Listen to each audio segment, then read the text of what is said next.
Okay, so we are now moving for unit 3, ano? So in this unit we will involve friction on our calculation on statics. Okay? So in this unit you will learn about dry friction and different types. So you will learn how to apply the concept of friction in mechanics. Okay? So first let us define friction, ano? So, friction is the resistance exerted by one body to another body when the second body moves across the first body while in contact. Okay? So, ibig sabihin ng contact class, ano, sa pinakamadaling salita, yung friction always opposed. Okay? If there is an applied force or let's say there's a given resultant force, parang siya yung pinaka kumokontra sa kumokontra eh. Okay? So, what do you mean by that? For example, dito sa figure natin, okay, let's say we have here a certain block. Okay? And then, nag-apply tayo ng force. Okay? Obviously, yung uh, surface is mag-a-apply yan ng normal force perpendicular to the surface. Okay? So, dahil merong, ano eh, may weight yung object natin eh. At the same time, kapag nag-apply ako ng force, let's say force P horizontally, let's say, nag-apply ako force going to the right, the friction force will be opposed the direction of the applied force. So, ibig sabihin, yung friction force will be going to the left. Okay? So, vice versa. Kung nag-apply naman ako ng force papunta sa kaliwa, so obviously, papunta naman sa kanan yung friction. Okay? So, friction is a resisting force whose direction is always opposite to the direction of the motion. Okay? Or the, let's say, tendency to move. Okay, so, let's define every nomenclature. Okay? So, W is the weight of the object. Okay, so yung P, let's say that is the applied force. And then yung N, that is again the normal force. F is the frictional force. So, take note class, yung R dito, this is the resultant force. Yes. Kaya lang, resultant force lang siya ng normal force and ng frictional force. Okay? And then yung angle, that is, this is not angle theta, this is angle P. Okay, I think P yung ano na to, yung Greek symbol na to. That is the angle of friction. Okay, that is the angle with respect to the normal force. Nagets ba? Okay, so let's define yung mga formula muna. Ayan, sige. Tapos na mo, ano pala.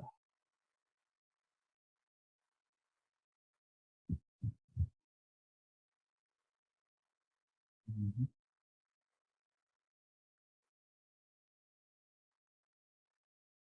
Okay, so for example, ano, etong ano na to, dito muna tayo sa normal force of friction force tsaka sa resultant ng normal and friction. And then including yung angle P. Okay? Kapag binaba ko tong frictional force dito sa baba, makakabuo tayo dyan ng right triangle. Okay? Kasi this is the normal force. This is the resultant force. And then this is the frictional force. With the angle P or yung angle of friction with respect to the normal force. So, ito yun. Okay? So, class, ano? By Pythagorean theorem, so makukuha niyo yung resultant. Again, ano, that is equal to the square root of the squared of the normal force and the frictional force. And then at the same time, pwede nyo gawin na formula dyan is yung tangent P or yung tangent na, okay, itong angle, that is equal to what? That is equal to the tangent, ano, opposite over adjacent. So, alin ang opposite ko? Ito ba yung opposite? Okay? So, hindi. Ito, no, kasi ito yung angle na ano natin, pinagbabasihan eh. Kung ito yung angle, ito yung angle P. So, ito yung opposite niya, F. F over N. Okay? So, the tangent P is equal to the ratio of the frictional force over the normal force. Okay? So, now we can conclude that frictional force is equal to the normal force multiplied by the tangent P or the angle of friction. Okay? So, again, another formula, tangent P, that is equivalent to mu. Okay? What is mu? Mu is the coefficient of friction. I hope na tackle nyo na to sa physics, ano, kahit pa. Na-discuss mo sa physics sa inyo to? Itong friction? Na-take na? Parati Opo, sa... sir. Okay, good. So, parang review na lang pala. Hindi na kayo mahihirapan dito. So, again, ano, tangent P is equal to mu or the coefficient of friction. So, therefore, frictional force will be equal to normal force multiplied by the coefficient of friction. Okay? So, yun nga. Ito yun. Ayan, F is equal to mu n. Okay? So, huwag kakalimutan yan. So, let's say meron tayong ano rito. So, man sinabi ko kasi dyan sa friction is etong ano yung block na naka-incline. I think madalas yung may encounter ito. Yung mga ganitong problem. Kailan ba't yata natin na-discuss to nung sa equilibrium? Okay, sige. Anyway, tuloy lang natin. Okay, meron tayo dito let's say block na naka-incline at a certain angle theta. Okay? So, tatlong sinabing pwede mangyari dyan. Okay? So, first scenario, let's say, yung angle P or yung angle of friction, kapag less than the angle theta or the angle of the incline, so that means the friction force will be less than the x component of the weight of the block. Okay, so ano mangyari pagka ganun? So therefore, the block will slide down plane due to the weight of the... Sabihin, masyadong mataas yung pagkaka-incline, ano? Mas malaki yung angle theta. Kaya yung object will be sliding down. Okay, kasi parang mas lumamang yung WX kasi doon sa friction force.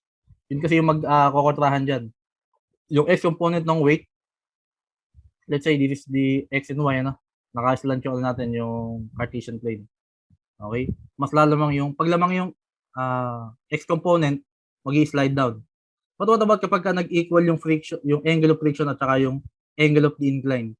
So therefore, yung friction force will also be equal to the x component of the weight.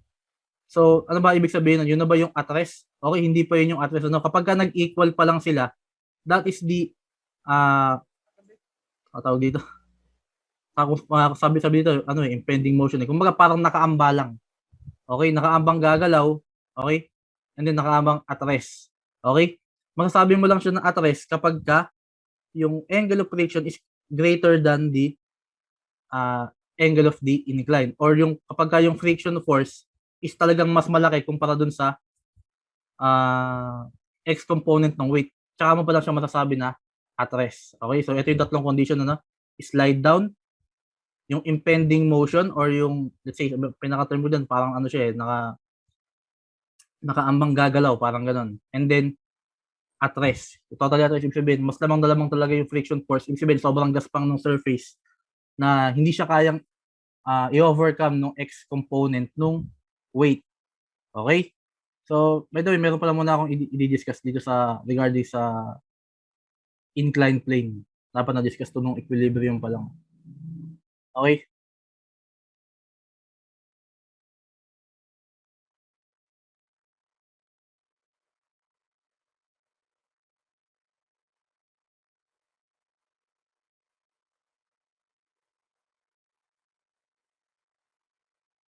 Okay, let's say we have here a certain block.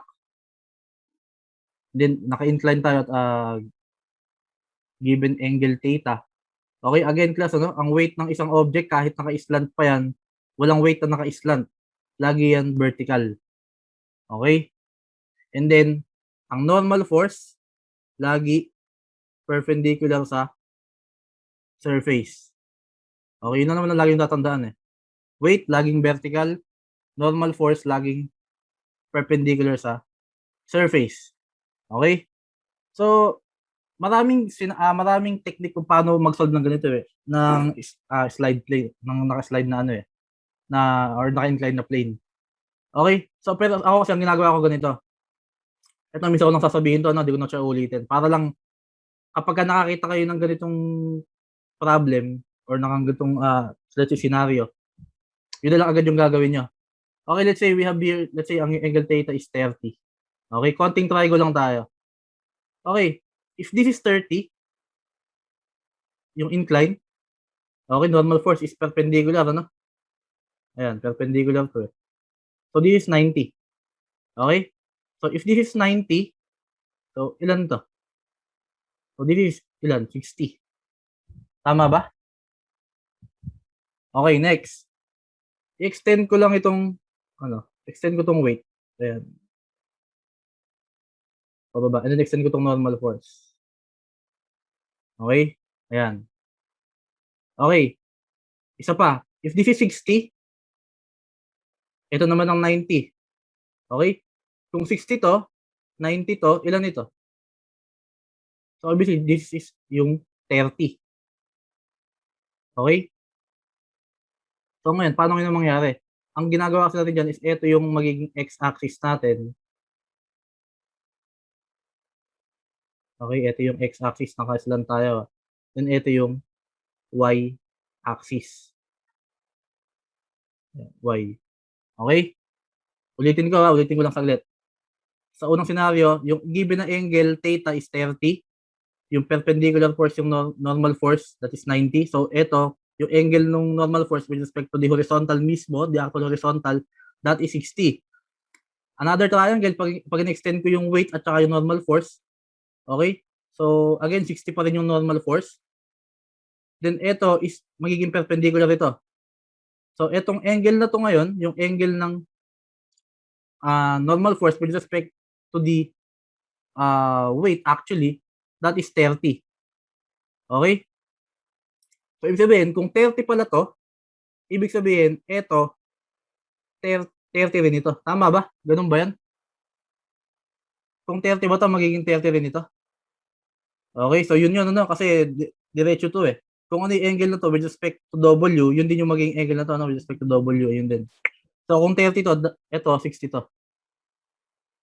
Okay? So, yun lang yung lagi yung gagawin ditong pagsosolve. Kapag nakakita kayo ng naka-slide na plane with the block. Kung ano yung angle ng incline, yun na yung angle ng weight with respect to the y-axis, ano? Lagi yun, lagi nang gano'n ang gagawin nyo. Okay? Ulitin natin. So, for example, gawin pa tayo ng isa pa. Let's say, 45 degrees. Okay? So, matik na yan. Ito yung x-axis natin. Ito yung y. Then, ito yung normal force. Ito yung, wait, hindi nyo na ako kailangan pakitaan kung paano nyo sinusolve to, no? Kung 45 degrees ito, 45 degrees din ito. Okay? And then, itong angle na to, that is the complementary. Kung 45 ito, 45 ito. Kung 30 to, 60. Okay, so ganun lang, Nagets ba? Ulitin ko, kung ano yung angle ng incline, yun yung angle ng weight with respect to the incline y-axis. Okay? So, medyo nagtagal tayo doon. Pero, I hope nag-gets nyo yung ibig ko sabihin doon, Okay, so, we have two type of friction. We have the static and the kinetic friction. Okay, so first we have the static friction. So static friction is the force that resists the tendency of an object to move past another object. So again, there are three scenario. A, if the applied force is less than the static friction, obviously the object will stay at rest. Okay? So if the applied force is equal to the static friction, again, ito na naman yung impending motion. Sabihin, mag-start pa lang siya mag-move. Okay? And then kapag yung applied force is greater than the static friction, so yun, tsaka pa lang siya gagalaw. Okay? So first, let's talk about the static friction muna tayo. So magbigay tayo ng example. Sabihin nyo pagka meron kayong part na di na-gets, Okay, let's say we have given a 400-pound block is resting on a rough horizontal surface. for which the coefficient of friction is 0.4. Okay, so determine the force P required to cause the motion to impend. Okay, ibig sabihin yung pinaka-minimum force na kailangan para mag-umpisang gumalaw, parang ganun. Yung block, so iba-ibang scenario to, ano? Horizontally, and then downward 30 degrees with the horizontal, and then meron pa tayong isang pangatlong scenario, which is hanapin din yung P, at sa, parang ito yun, hindi kasi sinabi. Ito yung pangatlong scenario, letter C. Okay, so let's try to solve. So, umpisa lang sa pinakamadali, ano? So, meron tayo, simple lang na may given. Ang given lang naman, yung block, and then, coefficient of friction, which is 0.4.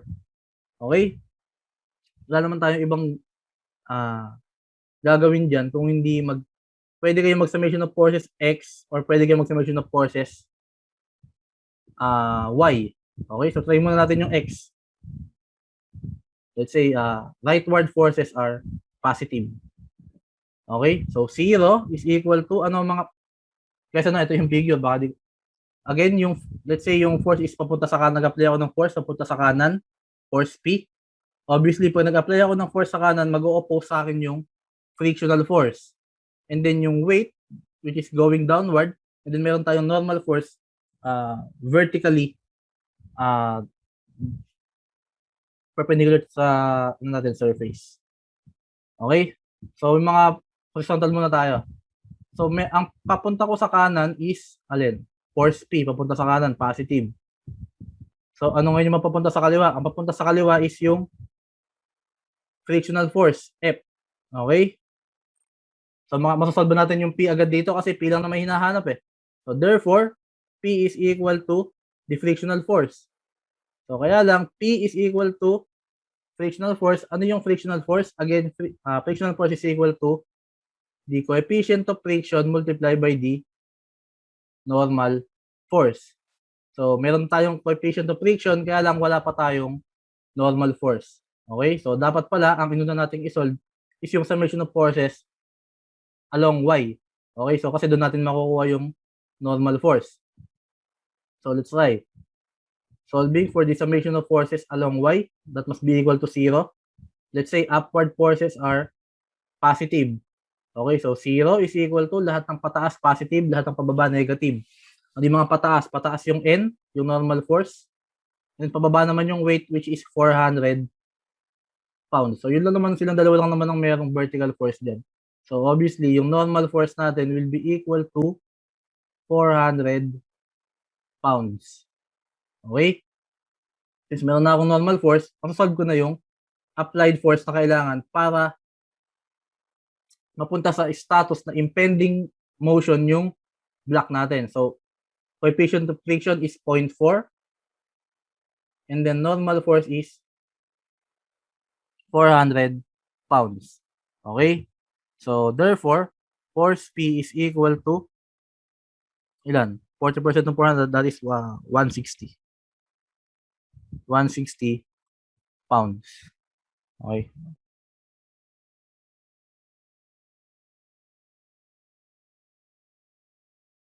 Naintindihan ba, class? Question? May tanong ba?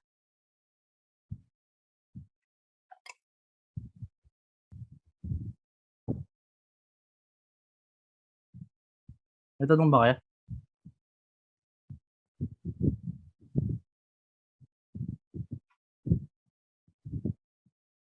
Okay, sige. Wala naman pala tanong. Tuloy lang natin. Okay, so for letter B naman, let's say gusto niyo pahirapan yung sarili niyo. Let's say ayaw niyo itulak siya ng horizontally, gusto niyo siyang itulak pababa, Pababa at 30 degrees based on the horizontal. So, paano natin siya masosolve?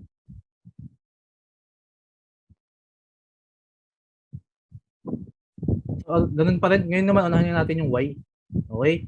So, summation of forces along Y must be equal to 0. Okay? Upward forces are positive. So, 0 is equal to, ito, pangalawang scenario na tayo. Pababa yung P. pababa na pakanan.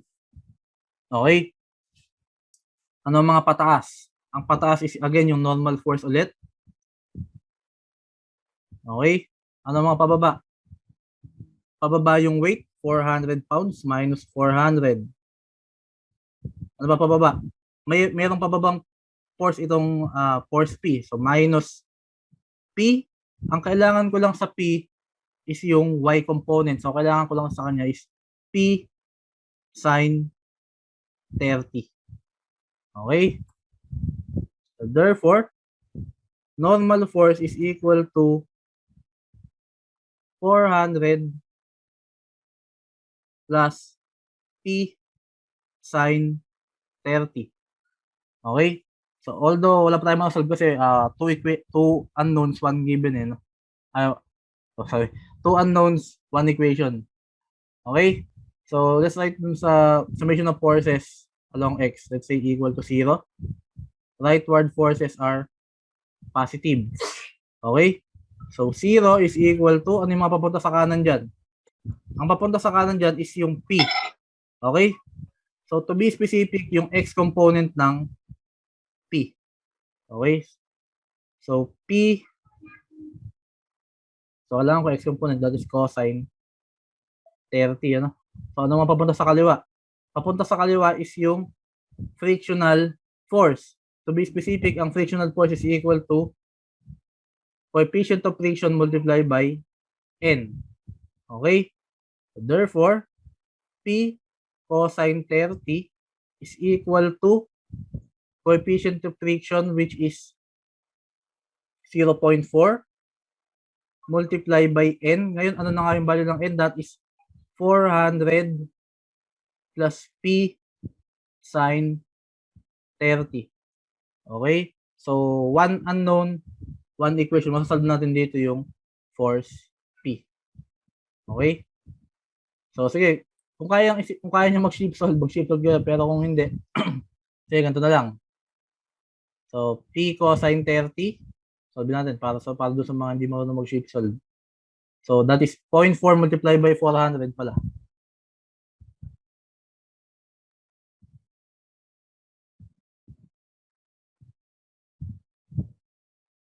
Again, that is 160, ano? 160. And then, plus 0.4 na P sine 30. Okay? So, pwede kong ilipat yung P sa kabila, ano?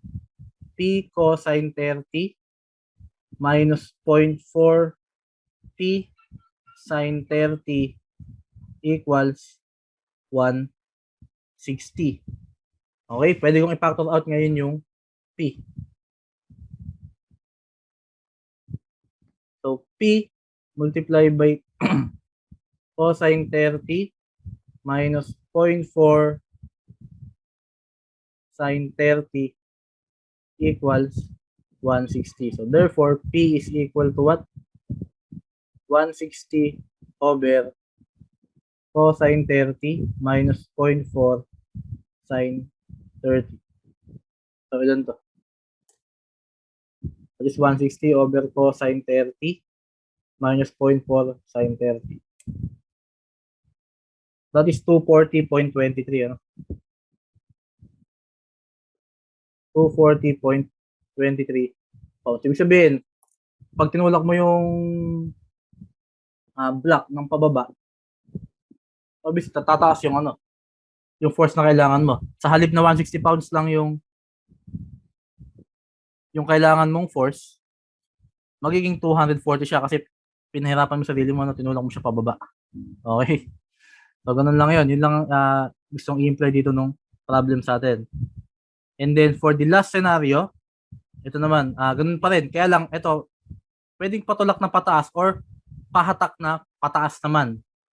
Tingnan natin kung ilan naman yung force na kailangan dito. Kaya lang, problema natin dito, hindi binigay kung ilan yung angle nung applied force. Okay, so paano gagawin niya pagka ganyan? Tingnan natin. Again, let's try summation of forces along y must be equal to 0.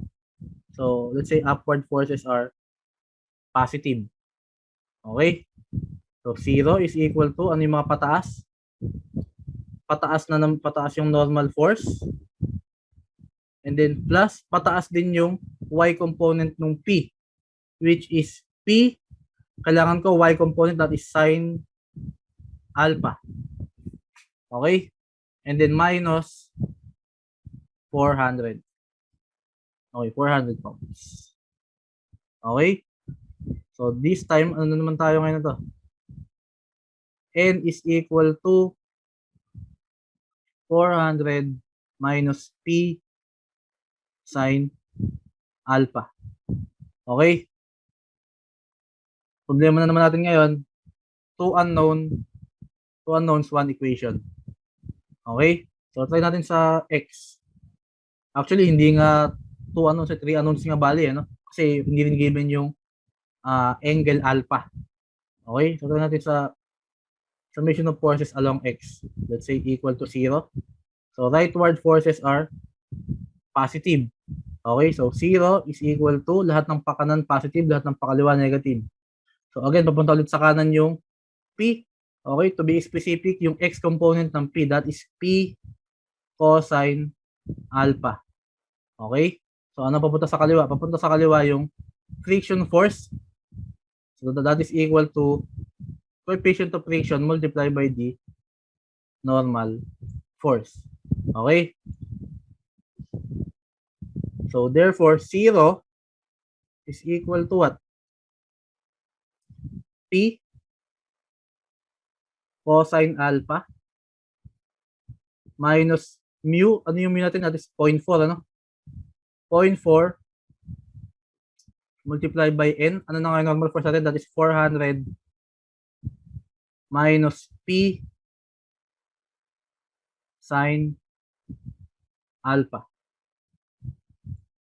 Okay? So, simplify natin. Makakasolve kaya tayo ng P dito? Parang hindi kasi unknown yung P, tapos unknown pa yung angle alpha. So, tingnan natin kung paano pwede natin gawin. So, P cosine alpha minus 0.4 times 400, that is 160 na naman, ano? 160 minus, that is positive P sine alpha. Okay? So, factor out natin nga itong P. So, 0 is equal to P multiplied by cosine alpha minus sine alpha minus 160. Okay? So, paano gagawin natin dito? Simplify natin. So, therefore, P is equal to what? 160. Lipat ko yung 160 sa kabila, ano? Tapos, divide ko both sides by cosine alpha minus sine alpha. Parang may nakalimutan ako. Ay, narinig niyo ba, class? Yes, sir. May nakalimutan ba ako? Sir, nawala po yung 0.4. Alin? 0.4 po nawala. Okay, good. Nawala yung 0.4. Ito, wala na kayo dyan. 0.4, 0.4, 0.4. Magandaan dyan kayo para pag nagkamali ako, pwede nyo akong i-cut. 0.4 sine alpha. Yun. Paano gagawin natin ngayon? Masasolve natin yung P. Walang given na angle. So, pagka ganyan ang senaryo, pwede kayo mag-derivative. And then, equate nyo sa 0. Okay? So, paano natin siya di-derivative? Taking the derivative of P, yung force P with respect sa, ano ba yung unknown? Unknown yung angle alpha, no? So, derivative of P with respect to angle alpha. So, that is equal to 160 all over cosine Wait lang. Derivative na pala natin siya. Para mas mabilis tayo. Okay, ano lang to? Quotient lang to. Okay, so paano siya diderivative? Quotient lang, ano? So, B du minus U dB over B squared. Okay, so V cosine alpha minus 0.4 sin alpha. Derivative of 160, that is 0. So, 0 na yon. Minus V, 160. Okay, minus 160. Derivative of cosine alpha minus 0.4 sin alpha. Okay, so ganun lang yan. Minus 160. Derivative of cosine alpha, that is negative sin alpha. Tama ba? Minus derivative of 0.4 sin alpha, that is negative 0.4. So positive yung derivative cosine alpha. All over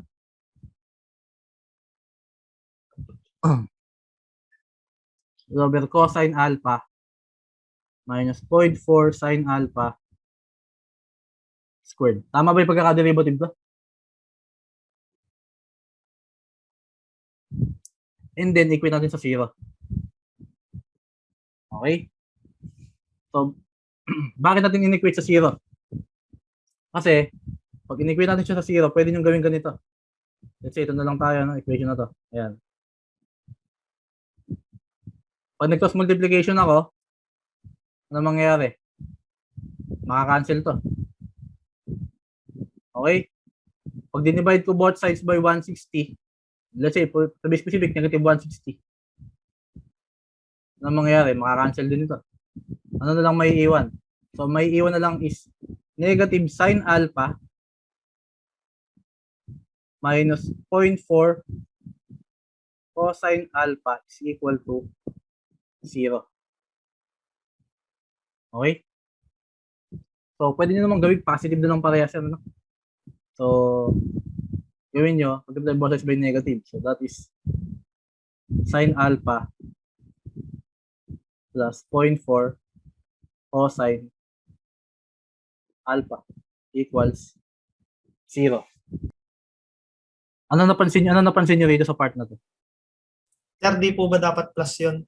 Okay, tama. Dapat plus yun. Hindi ko napansin, ano? Minultiply nga pala sa negative 0.4. So, this is plus. This is plus. Di ko pala nabago to. This is positive. This is positive. Okay? So, this is positive. This is positive. Okay?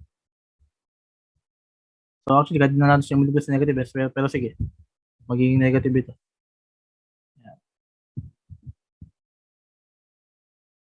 Ayan. Okay? So, masolve naman natin yung angle alpha. Pwede na siguro masolve yan, no? Kasi yung sin alpha equal sa 0.4 cosine alpha. Okay? So, that is sin alpha over cosine alpha is equal to 0.4. So, that is equal to tangent alpha equals 0.4. So, paano makuha yung angle alpha? Therefore, angle alpha is equal to inverse tangent 0.4. So, ilan to? Nagets ba, class? Meron ako na maling sign, May mga binago ako. Hindi ko na multiply sa negative ito. Then ito, that positive. Tama, positive ito. Dapat maging positive to. Positive, positive, positive. And then, multiply natin both sides sa negative. Kaya naging positive, tsaka negative itong 0.4 cosine alpha. So, inverse tangent 0.4, that is equal to 21.8 degrees. Okay? 21.8 degrees. Okay, so ganun. Nakuha na natin yung angle alpha. So, ibig sabihin, pwede natin masolve yung force P na kailangan. So, that is equal to 160 all over cosine 21.8 plus 0.4 sine 21.8. Okay? Equals, ilan to? That is 160 all over cosine 21.8 plus 0.4 sine 21.8. Okay, so that is 148.56. 148.56 degrees. Okay? So, nag-gets ba, class? Tingnan natin, ipamisagot natin. So, ito yan, angle alpha is equal to 21.8. Ayun, 21.8. And then, 148.56 yung force P na kailangan. Nag-gets ba, class? Okay, yun lang ang technique, pagka hindi given yung angle, pwede kayong mag-derivative na then equate nyo sa 0. Okay? Para makukuha nyo muna yung angle na kailangan doon sa force P, and then saka nyo matosolve ngayon yung force P, obviously. Okay? Any question, class? So, yun lang may medyo komplikadong part dito yung kapag merong unknown na angle. Okay, medyo komplikado pagka ganun yung ano. Okay? So, isang example pa tayo. So, dito tayo sa mga sa medyo actually hindi naman siya ganoon kahirap pero madami lang. Okay? Dumami lang siya. Okay. So, sabi dito, what weight is necessary to start the system of blocks shown below moving to the right? Okay? So, the coefficient of friction is 0.10 and the pulleys are assumed frictionless. So, meron tayong dito, ilang system of system of forces. And then meron tayong mga pulley. Okay? So, for the meantime, yung mga pulley natin, i-assume natin muna na frictionless. Ano bang mangyayari kapag ang pulley in-assume na frictionless? So, bigyan ko lang kayo ng background, although madiniscuss din naman natin to. Let's say meron tayong pulley.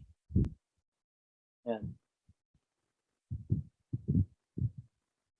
Let's say this is tension 1 and tension 2. Kapag ka in-assume nyo na frictionless ang pulley, kung ano yung tension 1, yun na rin yung tension sa 2. Okay?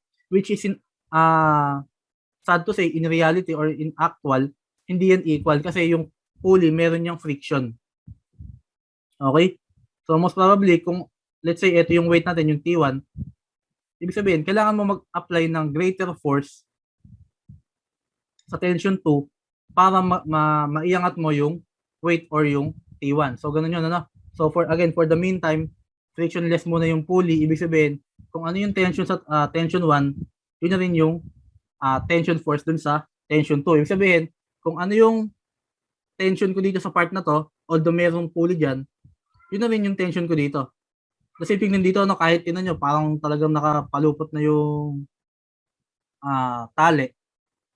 I-consider pa natin kung ano yung tension dito, yun din yung tension dito. Na-gets ba? Okay, so pero later on sa topic yan, meron naman dito yan. Ito. Meron tayong topic niya na para sa ito. Yan, i-discuss din natin ito next meeting. Okay? So for the meantime, again, doon muna tayo sa frictionless. Ano ba? Okay. So, ang pag-solve unahin syempre, kailangan nyo muna i-cut into different force systems. Okay, so piliin nyo yung part na yung bang tipong konti yung unknown pero may mga given kayo. Okay, so obviously wag kayong kukuha agad dito kasi ang daming Hindi mo naman alam kung ilan yung force na hinahatak na to. Hindi mo alam kung ilan yung force na hinahatak na to. Okay, hindi mo alam kung ilan yung normal force. Okay, although given naman yung weight. So magsimula tayo dito sa block na sa may horizontal plane. Okay, so pagkakinat natin yung figure na yan, ito yan. Okay? So yung weight natin is ito na yun, kung ano yung tension dito, yun na rin yung weight. Okay? So start tayo dito sa may block, sa may horizontal plane. So ito yun.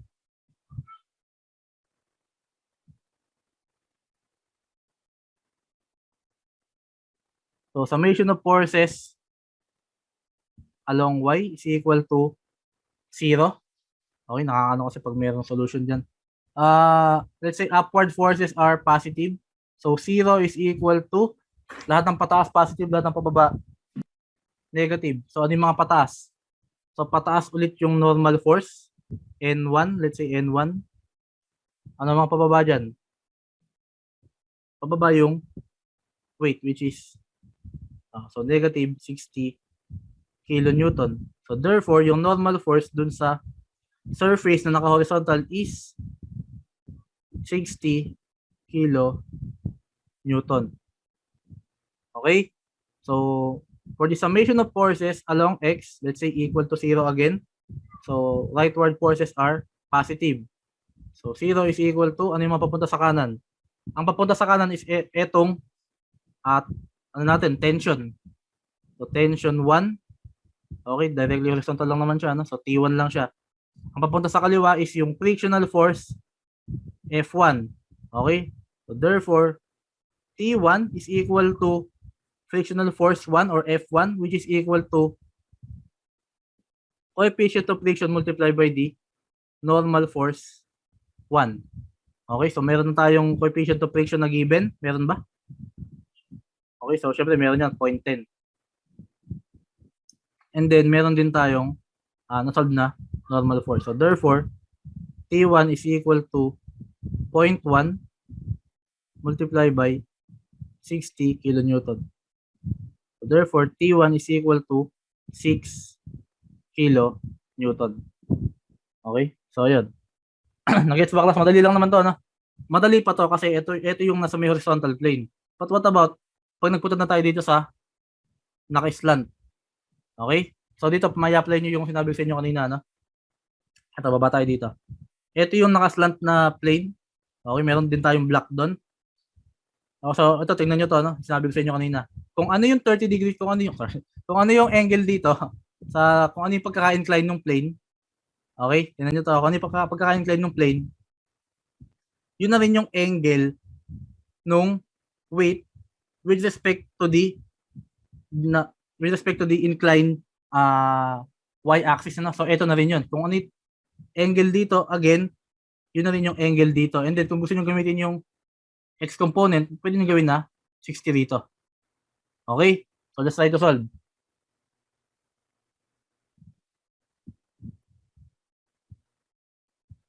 Summation of forces along y is equal to 0.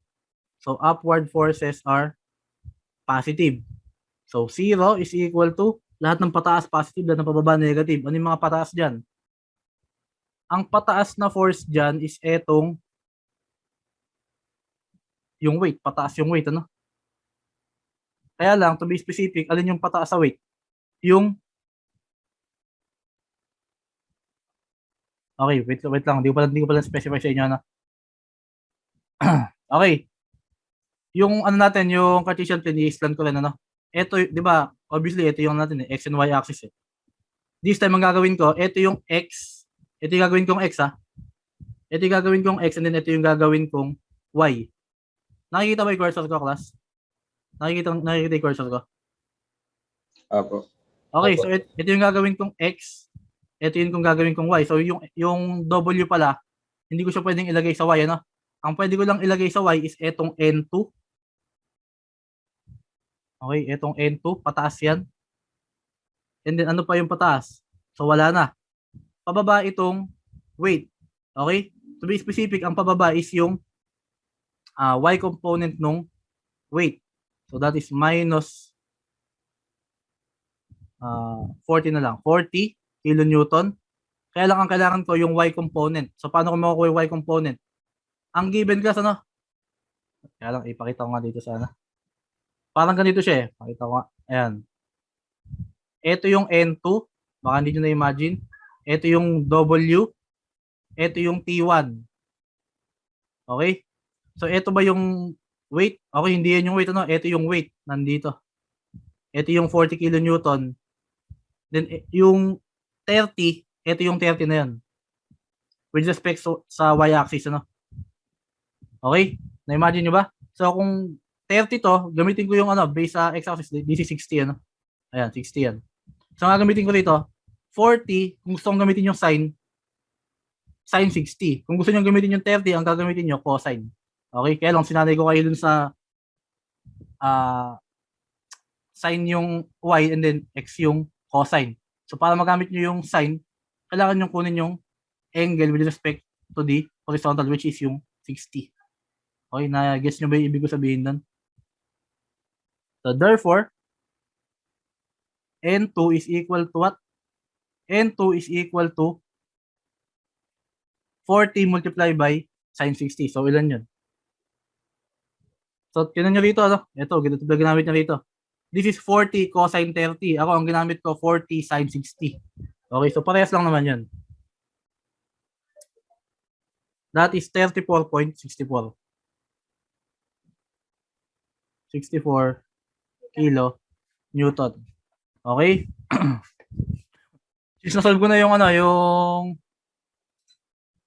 normal force dito sa inclined plane.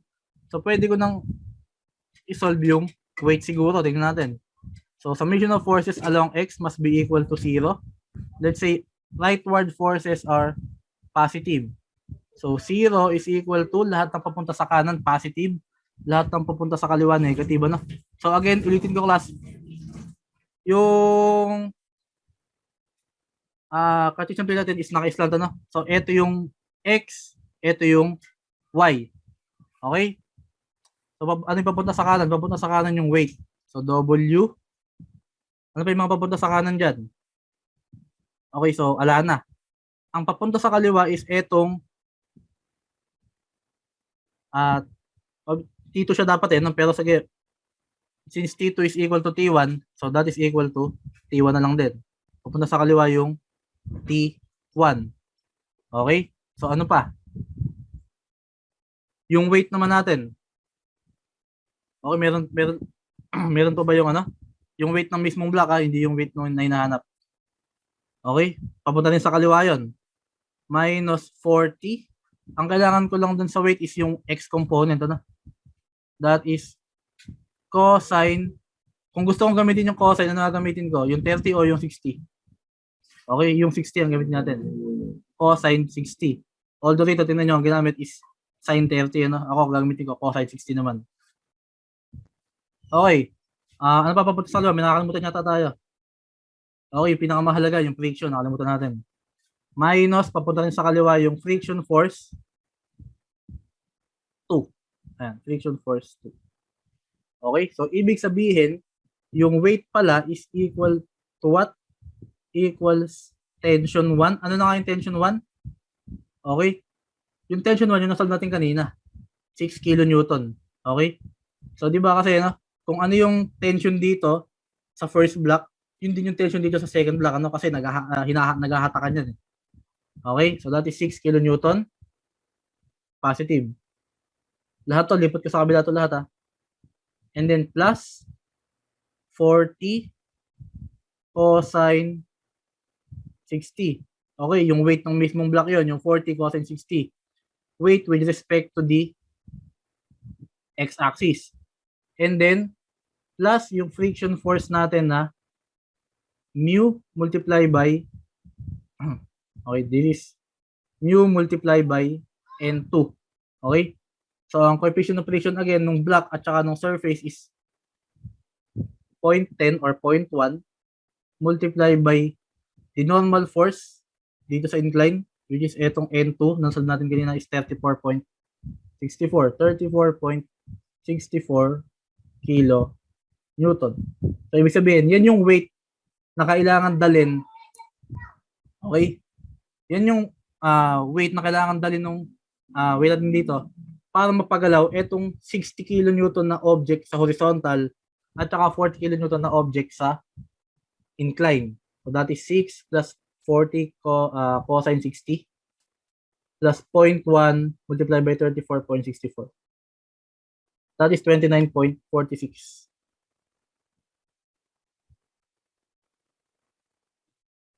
Teka, parang duda ako dito sa sagot. 29. Oh, tama naman. Okay, sige. 29.46. Yun yung lumabas. 29.46 kilo Newton. So, ibig sabihin, ang kailangan na weight lang pala natin dito is 29.46 kilo Newton para mahatak nyo yung 60 kilonewton at saka yung 40 kilonewton. Okay? So, ganun lang ang pag-solve. Nagets ba, class? Question?